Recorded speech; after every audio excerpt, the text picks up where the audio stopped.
ஹரே கிருஷ்ணா. இயற்கையின் சட்டங்கள் அத்தியாயம் 3 அமைதிக்கான வழி.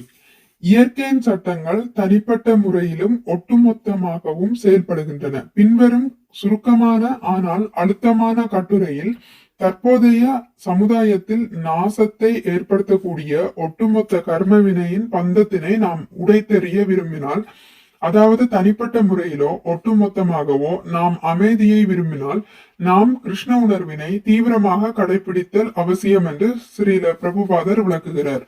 மற்றவர்களின் சொத்தினை தன்னுடையதை போல நினைத்து உரிமைகளை மீறி அதன் மூலம் இயற்கையின் சட்டத்தில் தேவையற்ற தொல்லைகளை கொடுப்பதே நவீன சமுதாயத்தின் மாபெரும் தவறாகும். இயற்கையின் சட்டங்கள் மிகவும் பலமானவை. எந்த உயிர்வாளியினாலும் அவற்றை மீற முடியாது. கிருஷ்ண உணர்வில் இருப்பவன் மட்டுமே இயற்கையின் கடுமையான விதிகளை தாண்டி மகிழ்ச்சியாகவும் அமைதியாகவும் உலகில் வாழ முடியும்.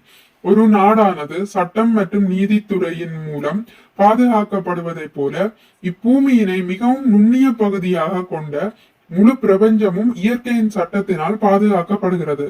இருப்பவை அனைத்திற்கும் இறுதி உரிமையாளரான இறைவனின் பல்வேறு சக்திகளின் ஒன்றே இந்த ஜட உலகம். எனவே பூமி இறைவனின் சொத்தாகும். ஆனால் உயிர்வாளிகளான நாம், அதிலும் குறிப்பாக பெயரளவில் நாகரீகமடைந்துள்ள மனிதர்கள், இறைவனின் சொத்தை தனிப்பட்ட முறையிலும் ஒட்டுமொத்தமாகவும் தவறான முறையில் நம்முடையதாக உரிமை கொண்டாடுகின்றோம். எனவே நீங்கள் அமைதியை விரும்பினால் இந்த தவறான கருத்தினை உங்களது மனதிலிருந்தும் உலகத்திலிருந்தும் அகற்ற வேண்டும்.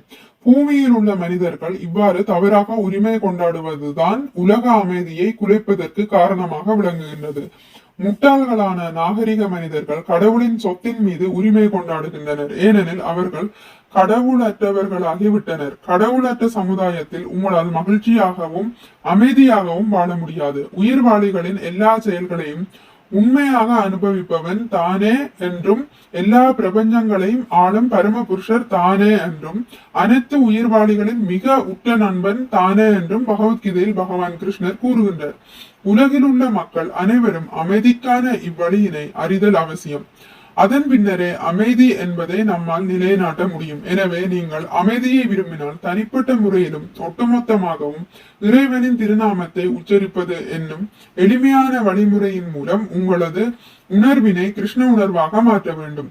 ஒவ்வொருவரும் ஹரே கிருஷ்ண கிருஷ்ண கிருஷ்ண ஹரே ஹரே, ஹரே ராம ராம ராம ஹரே ஹரே என்று உச்சரித்து கிருஷ்ண உணர்வை அடையுமாறு நாங்கள் பரிந்துரைக்கின்றோம். இது எளிமையானது, சிறந்தது மற்றும் நடைமுறைக்கு சாத்தியமானது. 500 வருடங்களுக்கு முன்பு இவ்வழிமுறையினை பகவான் ஸ்ரீ சைதன்யர் இந்தியாவில் தொடக்கி வைத்தார். தற்போது இது உலகெங்கிலும் கிடைக்கின்றது. மேலே குறிப்பிடப்பட்டுள்ள எளிய வழிமுறையினை ஏற்றுக்கொள்ளுங்கள். பகவத்கீதை உண்மை உருவில் படித்து உங்களது உண்மை நிலையினை உணருங்கள். மேலும் கடவுள் கிருஷ்ணருடனான இழந்த உறவினை மீண்டும் நிலைநிறுத்துங்கள். அமைதியும் செல்வமும் உலகெங்கிலும் ஏற்படும் உடனடி விளைவுகளாக அமையும். ஹரே கிருஷ்ணா. அமைதிக்கான வழி என்ற இந்த 3வது அத்தியாயம் இத்தோடு முடிவடைந்து விட்டது. மகா மந்திரம் என்றால் என்ன என்ற ஒரு குறிப்பு இங்கு கொடுக்கப்பட்டுள்ளது. அதை பார்க்கலாம். மந்திரம் என்றால் மனதை விடுவிப்பது என்று பொருள். அதாவது மன் என்றால் மனம், திரா என்றால் விடுவிப்பது. மனதை அதன் துன்பங்களில் இருந்து விடுவிப்பது மந்திரமாகும். ஒரு மந்திரம் ஒரு குறிப்பிட்ட துன்பத்தை மட்டும் நீக்க உதவலாம். ஆனால் மகா மந்திரம் எனப்படுவது எல்லா விதமான துன்பங்களில் இருந்தும் மனதை விடுவிக்கும் சக்தி வாய்ந்ததாய் இருக்க வேண்டும். மன சஞ்சலங்கள், மனச்சோர்வு, மன அழுத்தம், மனக்குழப்பம், பாவ விளைவுகள், தீய சிந்தனைகள், சண்டை சச்சரவுகள், காம, குரோத, மோக, லோப, மத மாச்சரியம் மற்றும் அனைத்து விதமான மனதின் துன்பங்களில் இருந்தும் மனதை விடுவிக்கும் சக்தி ஹரே கிருஷ்ண மந்திரத்துக்கு இருப்பதால் இம்மந்திரத்தை மகா மந்திரம் என்று வேத சாஸ்திரங்கள் அழைக்கின்றன. ஹரே கிருஷ்ண மகா மந்திரத்தை சொல்ல கட்டுப்பாடுகள் எதுவும் இல்லை. உச்சரிக்கும் முறை நம் காதுகளுக்கு கேட்கும் வகையில் தினமும் குறைந்தபட்சம் 108 முறை ஹரே கிருஷ்ண மந்திரத்தை உச்சரித்து வந்தால் மன அமைதியையும் சந்தோஷத்தையும் பெறலாம்.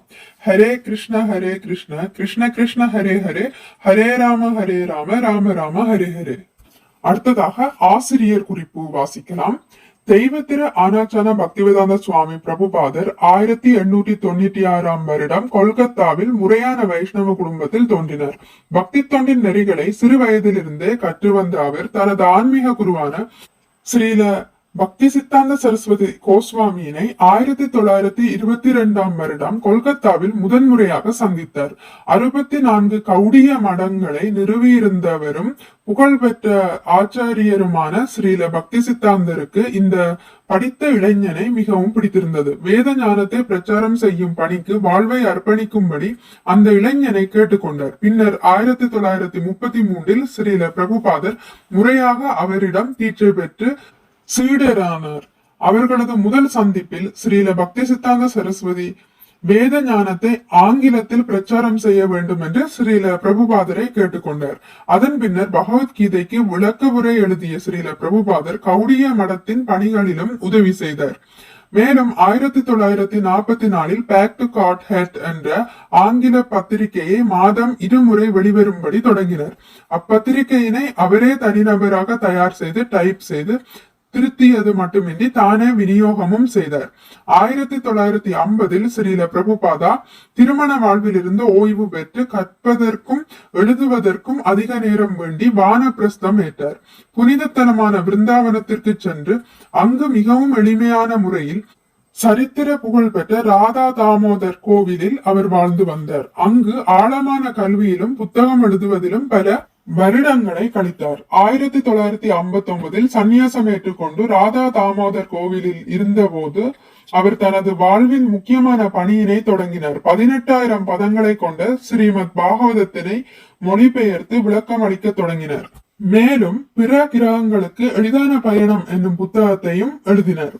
பாகவதத்தின் 3 பகுதிகளை வெளியிட்ட பின்னர் தனது ஆன்மீக குருவின் கட்டளையை பூர்த்தி செய்வதற்காக செப்டம்பர் 1965 அமெரிக்கா சென்றார். அதன் பின்னர் 50க்கும் மேற்பட்ட புத்தகங்களின் வடிவில் இந்தியாவின் தத்துவத்தினையும் மதத்தினையும் அதிகாரம் பொருந்திய வடிவில் தனது மொழிபெயர்ப்புகள் மற்றும் விளக்க உரைகளின் மூலம் வழங்கினார். நியூயார்க் நகரில் சரக்கு கப்பலில் இருந்து முதன்முறையாக இறங்கிய போது அவரிடம் கொஞ்சமும் பணம் இல்லை. ஏறக்குறைய 1 வருட கால சிரமத்திற்கு பின் அகில உலக கிருஷ்ண பக்தி இயக்கம், அதாவது international society for Krishna consciousness 1966 வருடம் ஜூலை மாதம் ஸ்தாபனம் செய்தார். 1977 நவம்பர் 14 இவ்வுலகை விட்டு செல்வதற்கு முன் நூற்றுக்கணக்கான கோயில்கள், ஆசிரமங்கள், பண்ணைகள் போன்றவற்றை நிறுவி இவ்வியக்கத்தினை உலகெங்கிலும் பரவச் செய்தார். மேற்கத்திய நாடுகளில் முதலில் குருகுல பள்ளியை திறந்த பெருமையும் அவரையே சாரும்.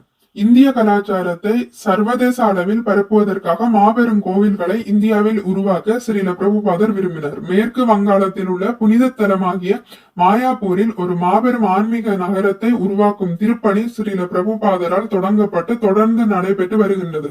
மேலும் உலகின் பல்வேறு நகரங்களிலும் பிரம்மாண்டமான கோவில்கள் கட்டப்பட்டுள்ளன.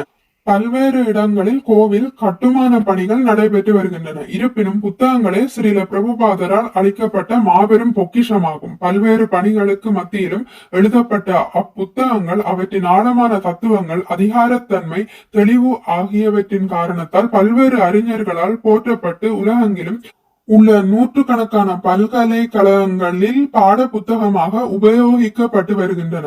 60 மொழிகளுக்கும் மேல் மொழிபெயர்க்கப்பட்டுள்ள இப்புத்தகங்களால் உலக மக்கள் அனைவரும் பயனடைகின்றனர். 1972 ஸ்ரீல பிரபுபாதரால் தொடங்கப்பட்ட பக்தி வேதாந்த புத்தக நிறுவனம் இன்று உலகின் தலை சிறந்த ஆன்மீக புத்தக நிறுவனமாக விளங்குகின்றது. 12 வருடங்களில் உலகினை 14 முறை வலம் வந்து மிகவும் வயதான சூழ்நிலையிலும் ஸ்ரீல பிரபுபாதர் உலகின் 6 கண்டங்களிலும் கிருஷ்ணரை பற்றி உரையாற்றி மக்களிடம் ஆன்மீக விழிப்புணர்ச்சியை ஏற்படுத்தினார். ஸ்ரீல பிரபுபாதரின் வாழ்க்கை வரலாற்று புத்தகம் இஸ்கான் கோவில்களில் கிடைக்கும். ஹரே கிருஷ்ணா. இயற்கையின் சட்டங்கள் எனும் இந்த புத்தகத்தை நாங்கள் வாசித்து முடித்து விட்டோம். ஹரே கிருஷ்ணா. உங்களுக்கு இந்த வீடியோ பிடித்திருந்தால் லைக் பண்ணுங்கள், ஷேர் பண்ணுங்கள், சப்ஸ்கிரைப் பண்ணுங்கள். நோட்டிபிகேஷன் பெல்லை அழுத்துவதன் மூலம் அடுத்த பதிவுகள் உங்களை வந்தடையும். பகவான் ஸ்ரீ கிருஷ்ணரை பற்றி கேட்டு மகிழ்வோம். ஹரே கிருஷ்ணா.